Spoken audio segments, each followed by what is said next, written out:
So we come next to cinnamon.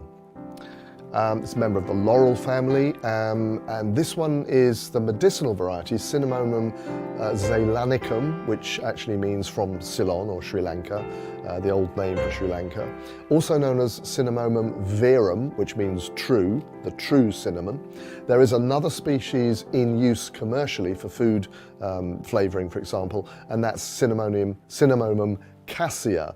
Now this is not the one we generally choose for medicinal purposes. So in cooking, yes, it's fine, it gives a cinnamon-like flavour, but most of the properties that we want medicinally are better presented or available in higher quantities in the Sri Lankan version, Cinnamomum zeylanicum. It's the inner peeled bark, sometimes called cinnamon coils, as in the picture there, that we're using, and also the essential oil of cinnamon. Essential oil of cinnamon is very strongly antibacterial, actually. It's the sort of thing that we use to sort of disinfect areas. Interestingly enough, it's part of a formula that they used to call thieves' oil.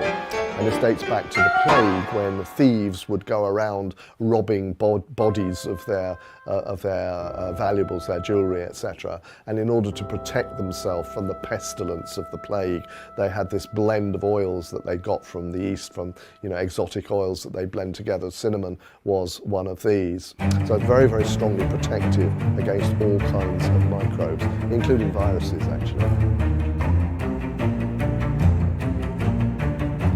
So cinnamon is spicy, sweet, and hot. So it's considered to be a warming herb, it's a stimulating herb, particularly to both blood and digestion.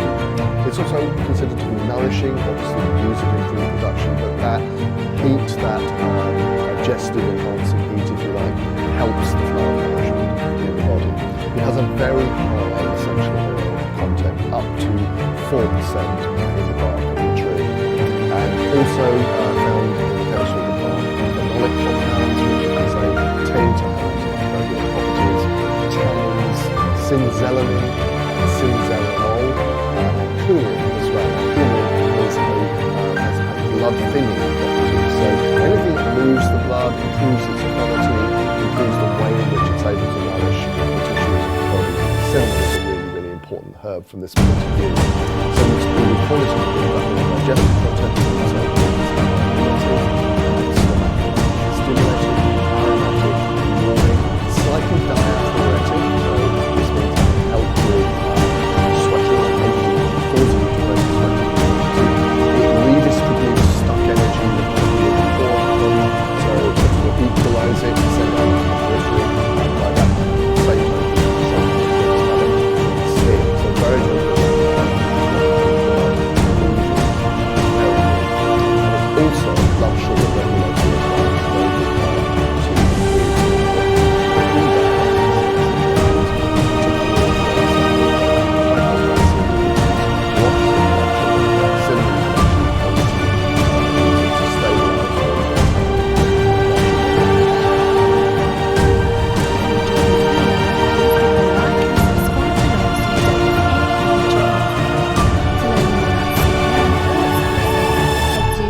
www.naturopathy-uk.com